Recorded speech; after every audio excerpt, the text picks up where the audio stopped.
Okay, well, we'll get started here. So I've been starting to have some problems with this webcam. I'm afraid it might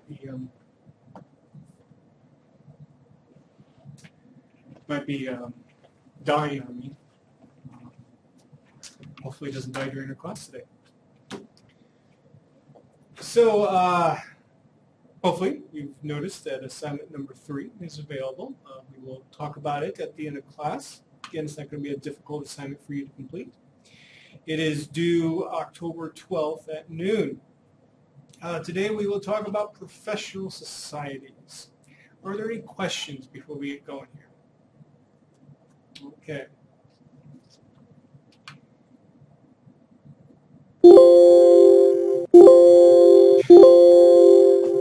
Now I can't open my notes. Maybe I should just give up and call it a day.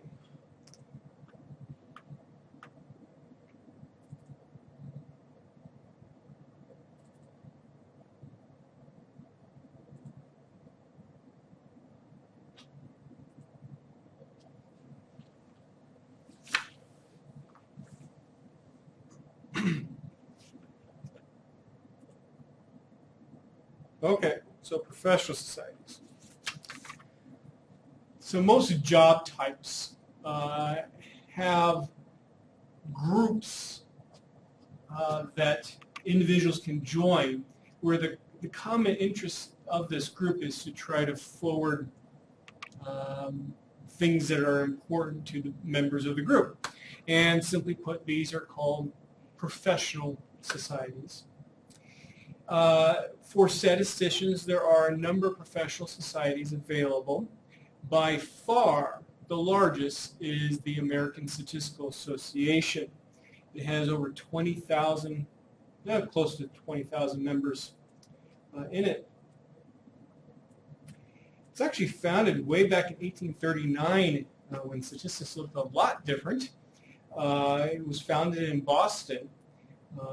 I find it interesting it was founded so long ago, and it's actually the second oldest continuously operating professional society when, obviously statistics looks a lot different than it does, or does now than it did back then. I mean, a lot of the stuff that we teach nowadays, a lot of the basis for the stuff that we teach nowadays was formed in the early 1900s. Like for example, like the T distribution that came about in the early 1900s. But yet, imagine statisticians back in 40s trying to do statistics without a T distribution. Anyway, so I think this is a good place for me to read something to you. This is directly from the American Statistical Association's website, amstat.org.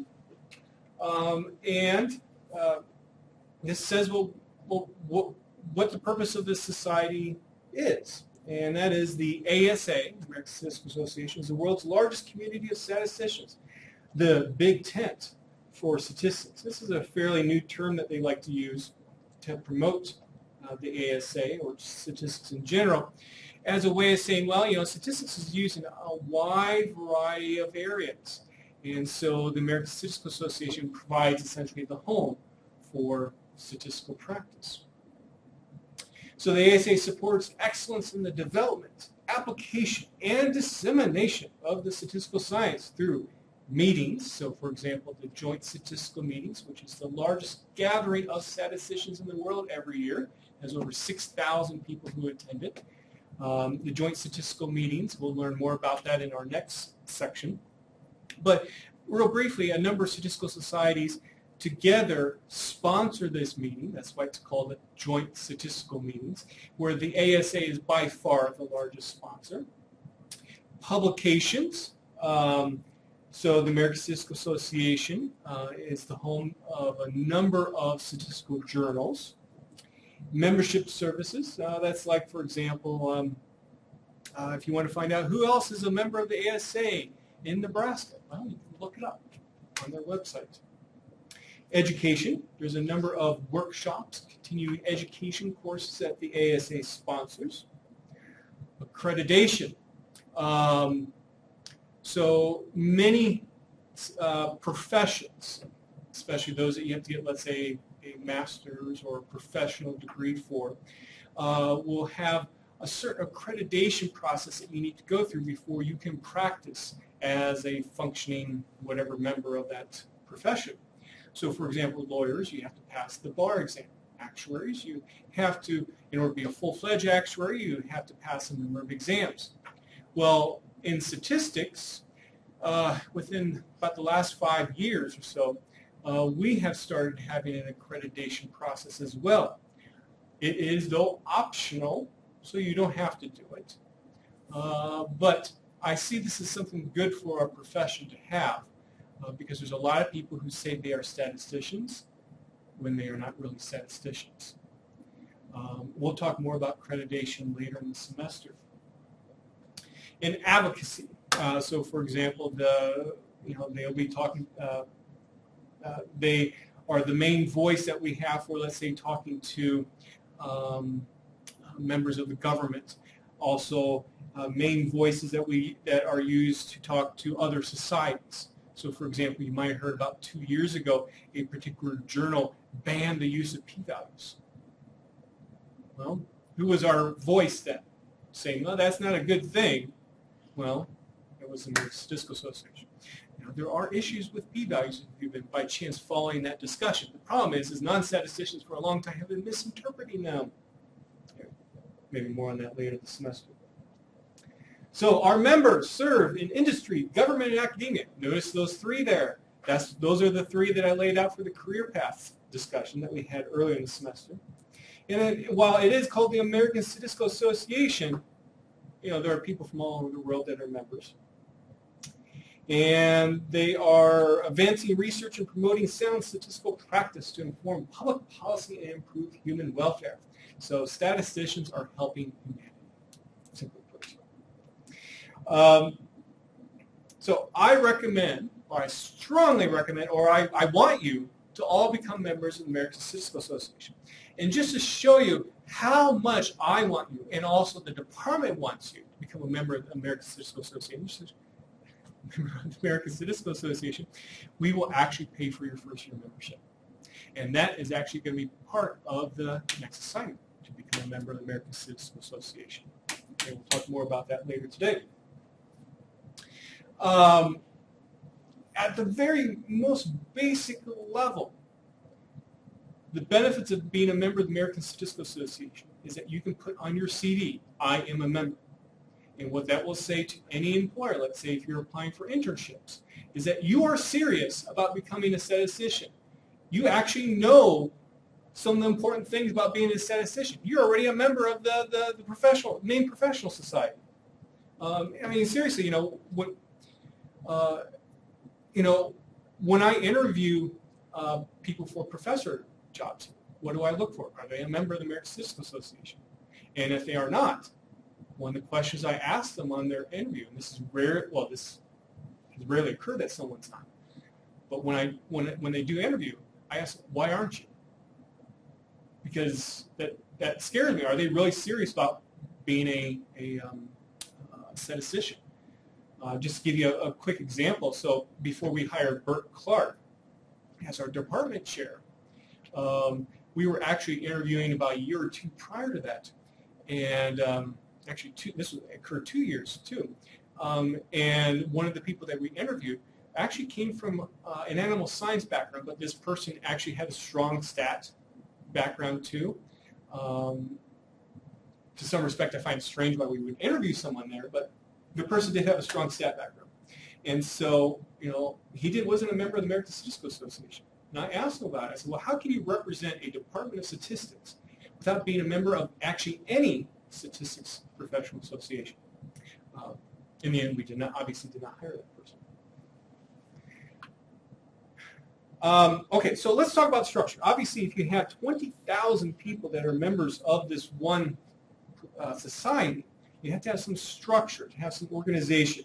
And here are some of the main parts of the organization of the American Statistical Association. First of all, they are called sections. And what a section represents is it involves a group of individuals that have a common interest in a specific area of statistics. So, for example, the oldest section is called the biometrics section. We've talked about biostatistics before in this class, and what does it involve? Basically statistical applications towards biology with respect to humans, but also for agriculture, animals, and stuff like that. That's biostatistics. Well, biometrics is just essentially another name for biostatistics. But let me warn you, though, that biostatistics often is more now thought of as more the medical, medical applications of statistics. So solving, human biology type of problems. So if you're working in a pharmaceutical industry, you are often referred to as a biostatistician. But really, biostatistics and biometrics are the same.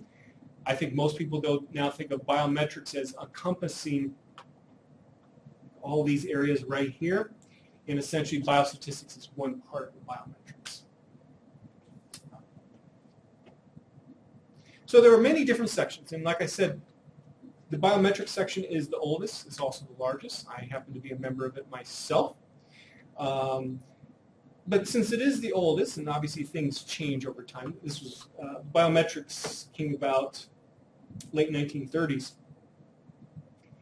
There are other sections that have formed since then that you would think are part of biometrics, like biopharmaceutical, health policy statistics, statistics and epidemiology. And yes, they are. So you can see that there are significant overlaps between some sections. I think maybe it might be time to maybe reorganize some stuff and just keep these sections there, get rid of biometrics, and maybe add a few sections to cover the remaining areas of biometrics that are not covered by these sections. This is the organizational structure now. Very often you will find people that are members of more than one section. So it might make sense to be a member of the biometrics, and let's say you are working in the pharmaceutical industry, also be a member of biopharmaceutical. Overall, there are 25 different sections in the ASA. Outside of the biometrics area, important ones include, for example, statistics education. So these people are working towards improving teaching of statistics, and statistics in sports as well. I'm a member of both statistics education and statistics in sports. Some sections are a lot more active than others. What do these sections do? Again, the purpose is, it's a group of people that are getting together to try to forward their common interest in a specific area of statistics. And so what do? Well, they sponsor conferences. So for example, the statistics and sports section has sponsored conferences lately, the last few years, out in Boston, an annual conference. They hold sessions on specific topics at the joint statistical meetings. What that means is a session is a group of maybe 3 to 6 different presentations on research or other topics, but they're all related in some way. And these sections help organize the sessions at the meetings corresponding to those particular topics. Obviously, if you have people that are having similar interests, you could have networking opportunities. This might be helpful, for example, if you decide to go find another job. Well, we have some friends in the biometrics section. Go talk to them about jobs. Continuing education courses. So, for example, at the joint statistical meetings, there's a number of workshops or continuing education courses. The biometrics section sponsored one that I gave about a year ago. Provide scholarships and conference travel support for students. That might be one of the most important things for you right now. So, for example, and I just saw this today, there were 40 students who applied to the biometrics section for travel support to the last joint statistical meetings, and they ended up funding 10 of them. This was part of an actual paper competition that they were holding. So some additional information. There has to be some governance inside a section, so there are officers. So for example, there's a section chair that has a 1-year term. This is elected by the members of that section. There's a program chair. This is the person who will organize sessions at like the joint statistical meetings or other conferences that the section might sponsor. There's a secretary treasurer. Well, who takes notes, or who takes the minutes during the various business meetings that they may have? Well, that's the secretary, and the treasurer controls the money that a section will have. I was actually secretary treasurer for the statistics and sports section a number of years ago. Now, each of these sections, or pretty much all the sections, came about first through becoming a special interest group. So let's say there's a group of people out there say, hey, I think this area of statistics is not being represented by a section right now. Let's form a special interest group to see if maybe other people are interested, and if there's enough, we will form a section. So for example, a few years ago, there was a special interest section formed for how teaching teaching statistics, but using internet-based sources. So for example, like posting lectures on the web, but also people who are interested in, let's say, distance education courses and stuff. And obviously the statistics education section you would think would cover that, but if they're similar to what we saw with biometrics, if there's enough interest in a particular area, well, you could form a section for that. In the end, it all fell through. There wasn't enough interest. I attended one of their meetings, and there were 4 people there. Oh well. Something that's fairly new that I think is becoming more and more used is that each of these sections has basically a listserv, a section digest that comes out daily in terms of Monday through Friday. That in the mornings in your email box you'll see a list of communications that have occurred amongst the members about various topics. So for example, this morning, let me show you what I got. Let's see. So we'll do the Statistics Education Digest.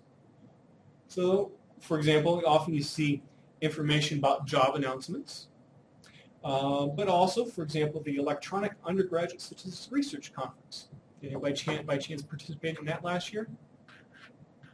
Okay, so this is a conference that's been going on now for about 3 or 4 years that brings together undergraduates. You don't see that part. It brings together undergraduates to present their research, but it's all done in an electronic format. In terms of it's done in electronic format. I guess that's the best way to put it. And so, in fact, Chris Malone, he's one of the organizers of that, professor from Winona State. And this also presents opportunities for like graduate chairs like me, to do some recruiting. And so they set up a certain time where people who are participating in this conference can actually contact graduate chairs. Okay, let's see here.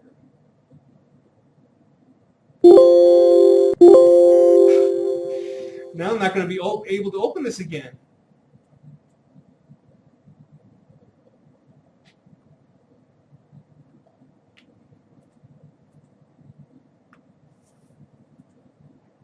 Okay, close that one out. So it was odd. I had to open up the file twice. Well, this is what I had opened up.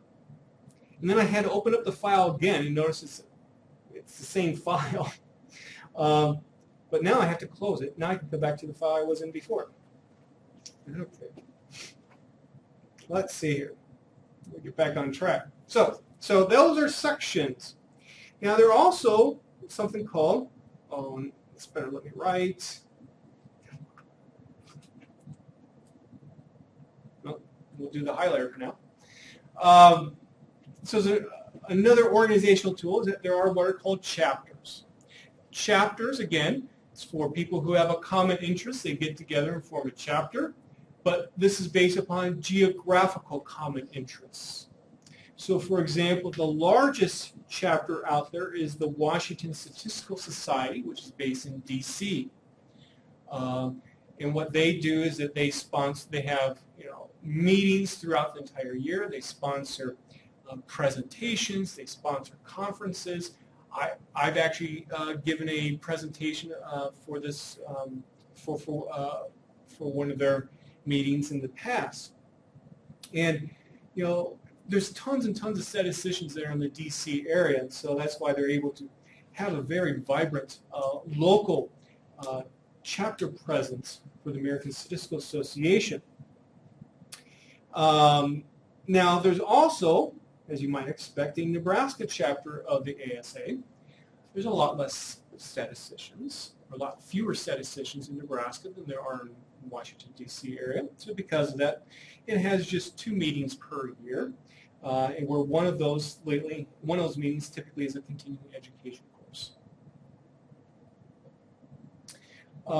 With the chapters, you have officers as well. So you have a president, a vice president, and so on. And again, it's elected from its members.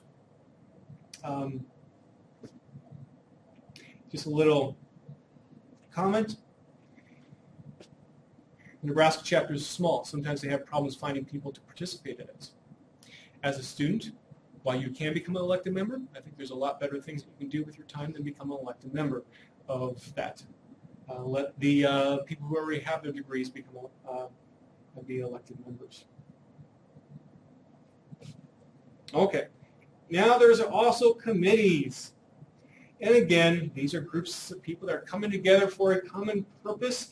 It could be simply for the governing of the American Statistical Association. It could be to offer awards. So, for example, there's a number of student-based awards, and there's committees associated with that. Now I can't even say it.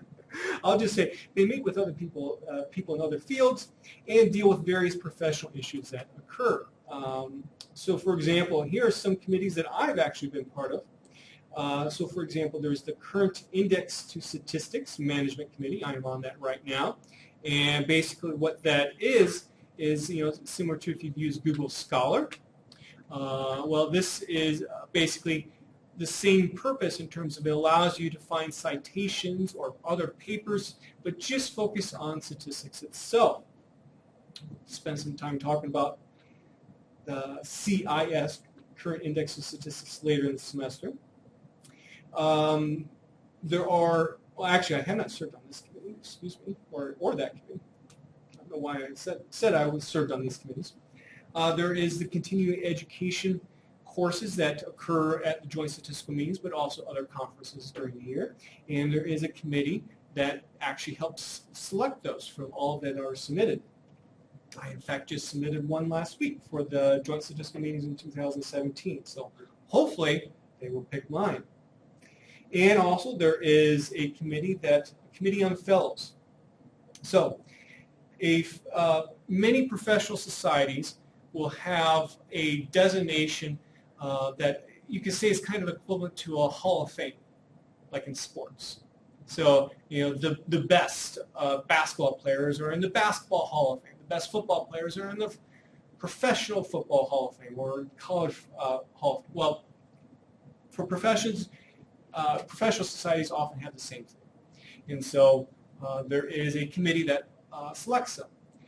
Right now, where the rules for the American Statistical Association is that 1/3 of 1% of the people that are in the ASA can be essentially chosen to be fellows every year.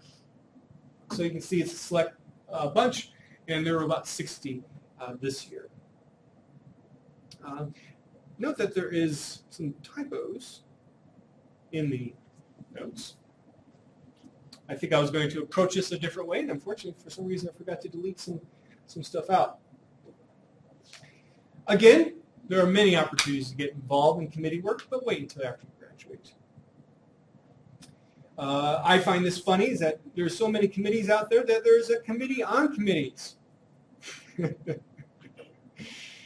Now, the ASA itself, how is in terms of the main governance of the ASA done?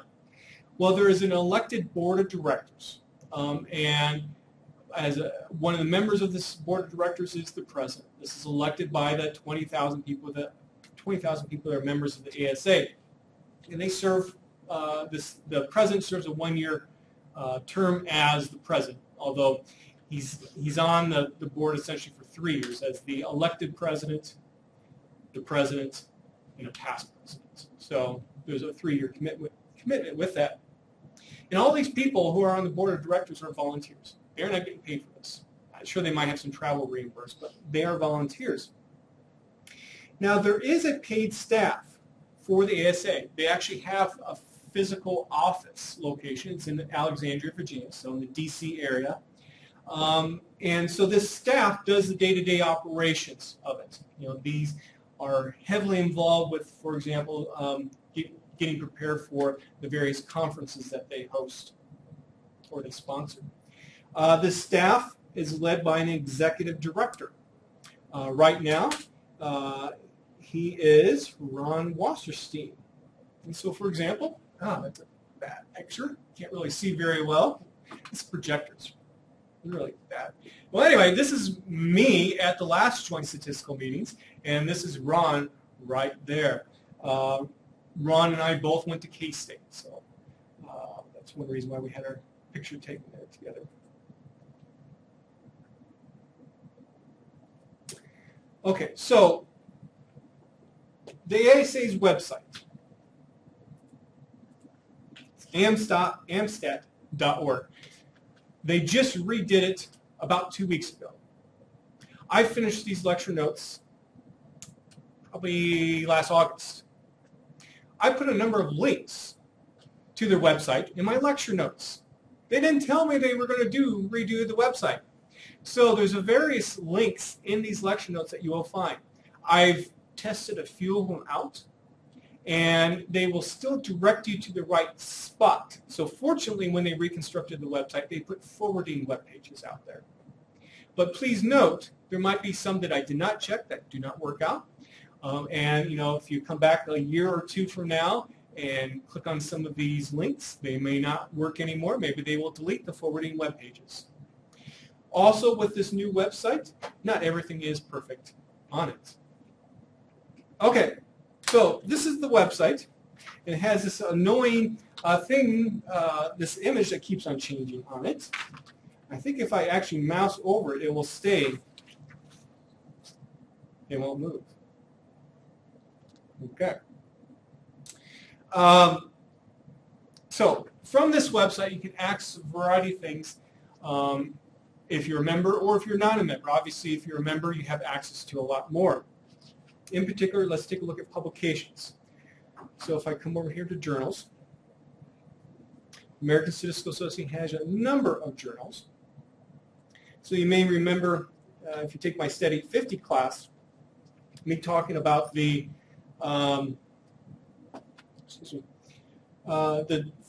top tier journals for statisticians. There are typically 5 that everyone agrees to. The Journal of the American Statistical Association that you see up there is one. This is usually ranked number 1 or number 2 overall. Now, as a new student to graduate study in statistics, the Journal of the American Statistical Association, or JASA for short, is going to be a tough read. Even for me, it's a tough read. Okay, so you know, don't worry about not necessarily being able to read those articles from beginning to end.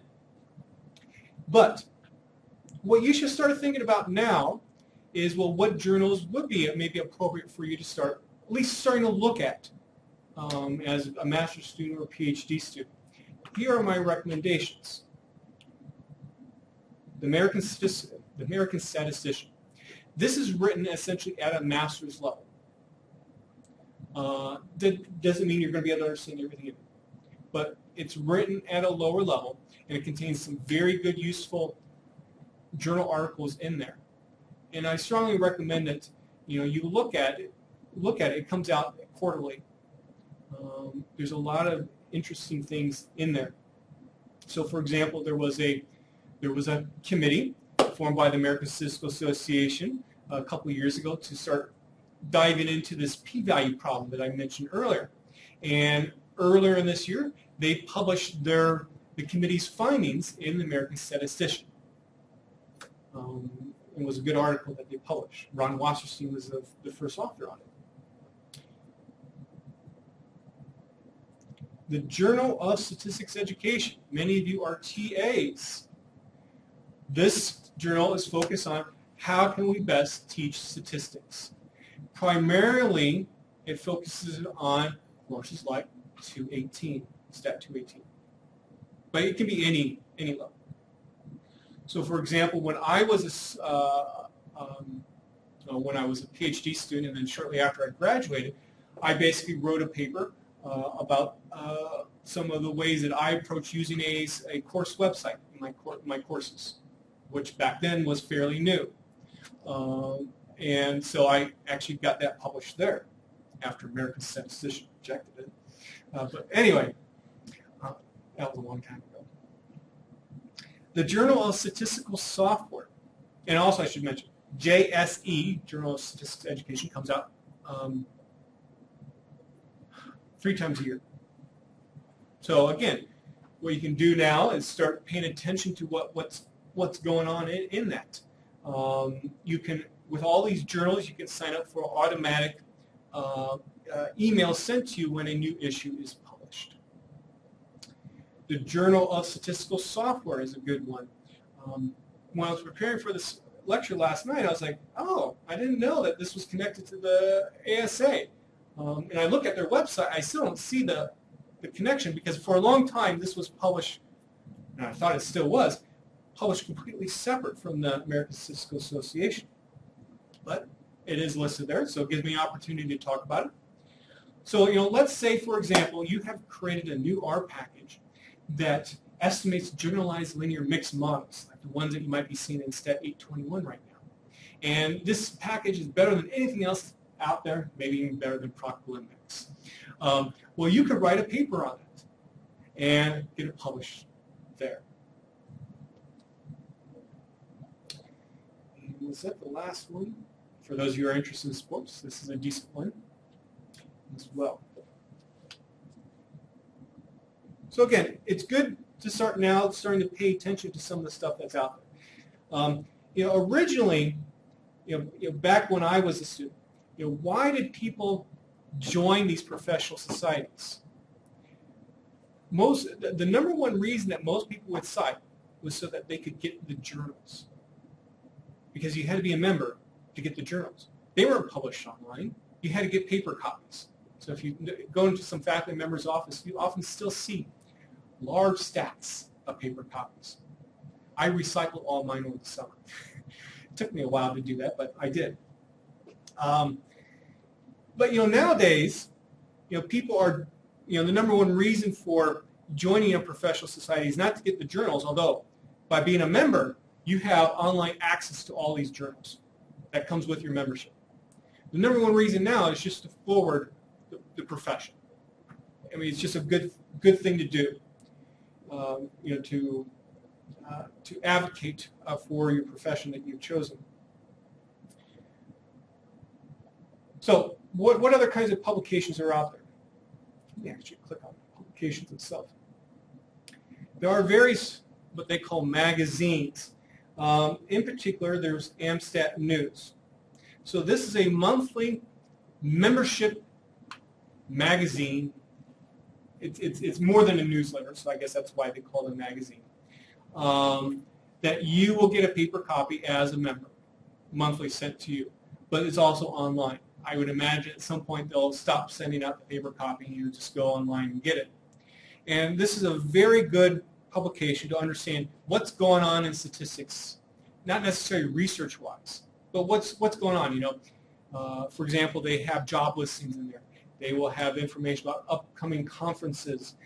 They will have sections will say, well, what's new with what's going on with them? But they also talk about bigger picture stuff, like they'll talk about, originally, this is one of the first places that they talked about it, the p-value issue that is important in our profession right now. And so there's a lot of good things in AMSAT News. I recommend that you do read it, at least take a quick look at it when it comes to, let me go back. So I guess another example, something I have published in AMSAT News is they asked me a number of years ago to write up an article about how students can get the most out of going to the joint statistical meetings. And you'll see when we talk about conferences probably next time, when there's 6,000 people there, there's a lot of stuff to do.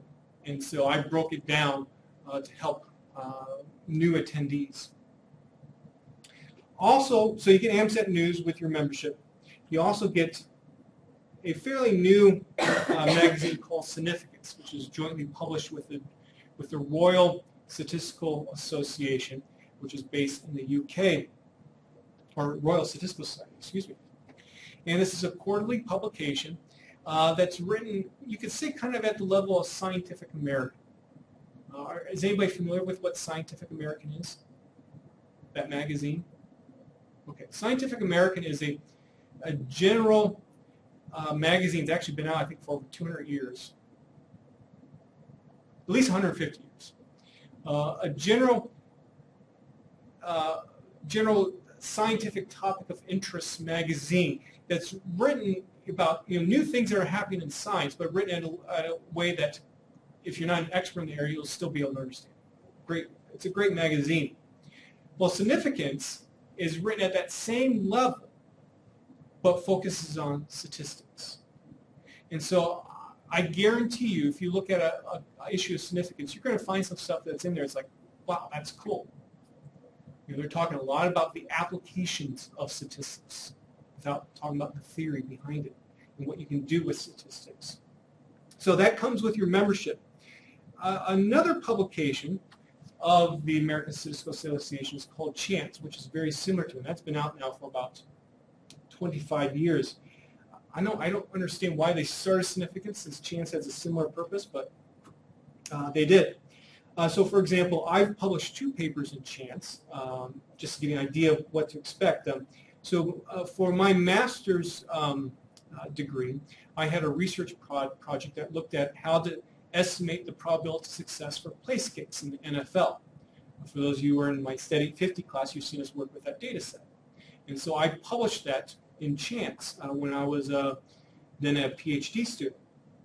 About 8 years ago, I published a paper in Chance about Battlestar Galactica. Anybody know what Battlestar Galactica is? Probably no one wants to say what it is because they'd be kind of embarrassed to let everyone know that they like Battlestar Galactica. Anyway, Battlestar Galactica is a TV show, and it's about a ragtag fleet of spaceships that are trying to get away from these robots, essentially, you could say, that are trying to kill them. Well, how do you write a paper on that for a statistics magazine? Well, I talked about how one could use my research area, group testing, to solve an important problem that they were having on the Galactica spaceship. Anyway, if you want to know more about it, I'd be happy to discuss it. There's also a membership directory that you have access to as well as a member of the American Statistical Association. What's the number one reason why this would be important to students right now? You can find out who else is a statistician in Nebraska, or let's say any other place. Who else is a member of the ASA in Nebraska or any other place. Let's say you want to start applying for internships in January.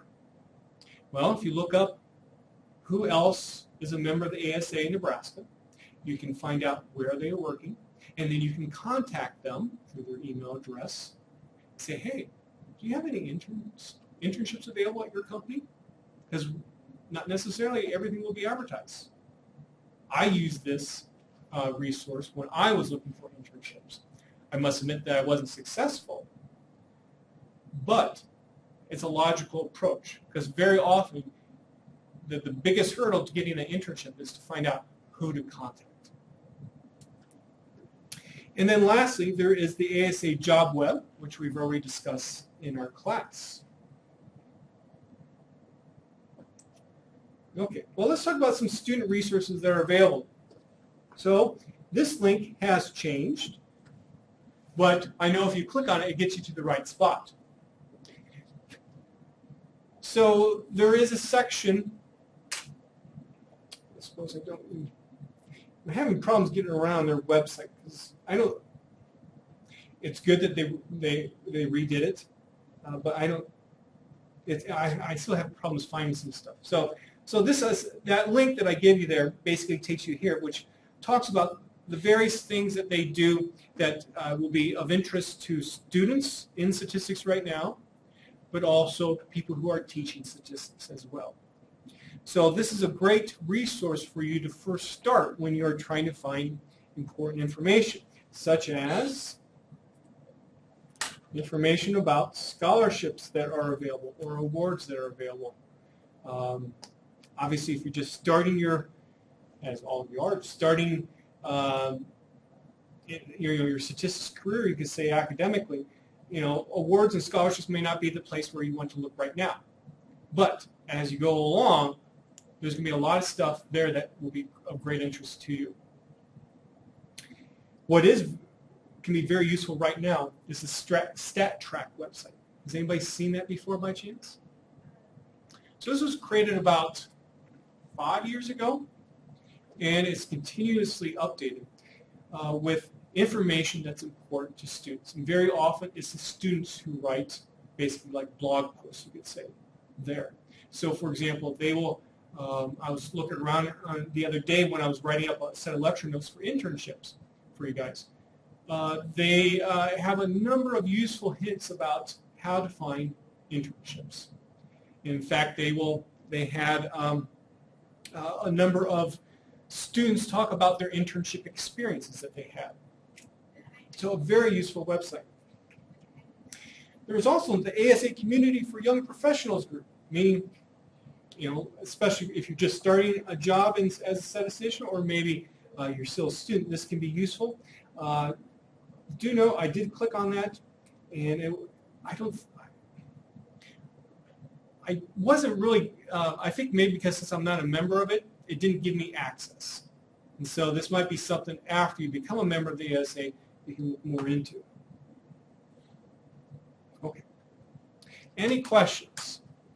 I know that's a lot of information. No, I won't get into that right now. Any questions? Okay, there's many other statistical associations out there. The two biggest ones are the International Biometric Society and the International Statistical Institute. And as you can imagine from their names, they are really heavily focused on international, so not just the U.S. And the American Statistical Association is interested in, obviously, other parts of the world, too.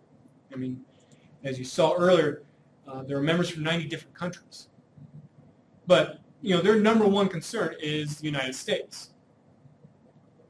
Where these other two, their number one concern is not necessarily the United States. They're concerned about us, yes, but they're concerned about the whole world. And so we're running out of time, so I'm not going to get into that right now. We will talk about that next time. Next, what I'd like to do is talk about the assignment. So this is what the assignment looks like. Again, it's not meant to be difficult. It's just meant to give you some experience with some of the aspects of stuff that we've talked about and how to find some information on your own. Okay, so problem number one. Simply, I want you to become a member of the ASA. And as I said earlier, the department will reimburse you for the student rate of a one-year membership. Also, join the Nebraska chapter of the ASA and join one section of your choice. In the end, the costs cannot exceed $20. Obviously, as students, you get big discounts. So that's why I put that there. I don't want you choose something that's going to cost a whole bunch of money. It took me some time to try to get the department to agree to this. So that's why I have an upper bound, rather than just say, go do this without an upper bound. So how can you go about the process? Well, on the ASA website, as you might expect, there's a way to join membership, become a member. Okay? There's an online application that you need to fill out. You will need to give a credit card number. If you do that, get a receipt. Give that receipt to Tiffany in her main office, one of our secretaries, and then she'll process that and reimburse you for it. You know, it might take a week or whatever to get reimbursement. If you don't want to give your credit card number out, talk to Tiffany and she'll discuss alternative forms of payment. Okay? Now, the way to prove to me that you've done this is forward to me a membership confirmation email. Provide a screen capture of your completed application. Or if you're already a member, and I think there was maybe one out of like the 9 or 10 students in our class that was already a member, just prove to me that you're a member. Problem number 2. For one ASA committee not discussed in detail within the lecture notes, complete the following. So you're going to need to go on the website, find a committee, state the name, provide a web link to its main page. Describe the purpose of the committee, and tell me who is the chair. If you have problems, let me know. With the reorganization of the ASA website, I found this a little bit more difficult to do. I always, in any kind of assignment that I give out, I always do it myself first. So I know it can be done, but I know it's now more difficult. So, problem number 3, for one ASA section not discussed in detail within the lecture notes, complete the following. State the name and provide a web link to its main page. Let me show you. I failed to do this earlier. Go up to ASA Community. Let's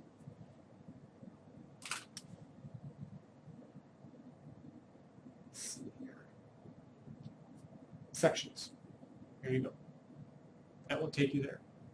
Now, the committees one did not take me to where I would expect, where all the committees would be located. That's why I think it's a little bit more difficult to find committees. So, state the name, provide a web link to its main web page. Now, do you think you should choose the very first section that is listed on the corresponding web page of all the committees? Well, hopefully you don't. You know, this is again a time where you as a student who wants to know more about statistics can do some exploring on your own, figure out a section that might interest you. You'll learn about some of these sections. Find something that interests you. Describe the purpose of the section and tell me who is the chair of the section. Number 4 then. So in a couple weeks, October 24th, we will have our second guest speaker, Leanne Marshall. She has a master's degree in statistics from our department. What I want you to do is come up with a question that you could ask her during her talk here. She will actually be here in person, not via Skype. This question needs to be different from the one that you submitted previously for Michelle Quinlan, and hopefully it's different from any other question that you know of other students have asked.